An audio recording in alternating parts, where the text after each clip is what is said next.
গাইবান্ধায় শীতের আগমনে মাঠ জুড়ে নেমেছে সবুজের সমারোহ।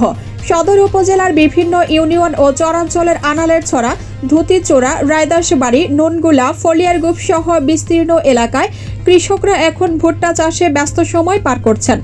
কৃষকরা জানাচ্ছেন, ভুট্টা 6 মাস মেয়াদী আবাদ। শুরুতে জমি প্রস্তুত করে সার দিতে হয়। গাছ বেড়ে ওঠার সাথে সাথে নিয়মিত দিতে হয় কীটনাশক। পুরো মৌসুমে 3 থেকে 4 বার সেচ দিতে হয়। বিগত বছরের তুলনায় এবার চাষাবাদের খরচ বেড়েছে বলে জানান চাষিরা। আগে 1 বিঘায় খরচ হতো প্রায় 15,000 টাকা, কিন্তু সার ও জ্বালানির দাম বাড়ায় এখন সেই খরচ দাঁড়িয়েছে 22 থেকে 25,000 টাকায়। চাষি মোহাম্মদ শাহিন মিয়া জানান, বীজ বপন থেকে গাছ বড় হওয়া পর্যন্ত 4 থেকে 5 বার সেচ ও 3 থেকে 4 দফায় সার দিলে ভুট্টা মাড়াইয়ের সময় চলে আসে। ভালো আবহাওয়া থাকলে বিঘা প্রতি 40 থেকে 42 মণ পর্যন্ত ফলন পাওয়া যায়। বাজার মূল্য ভালো হলে লাভও হবে যথেষ্ট।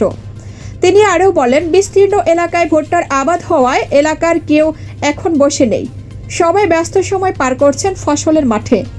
প্রতিবেদক মোহাম্মদ শুভ ইসলাম, গাইবান্ধা সদর উপজেলা প্রতিনিধি।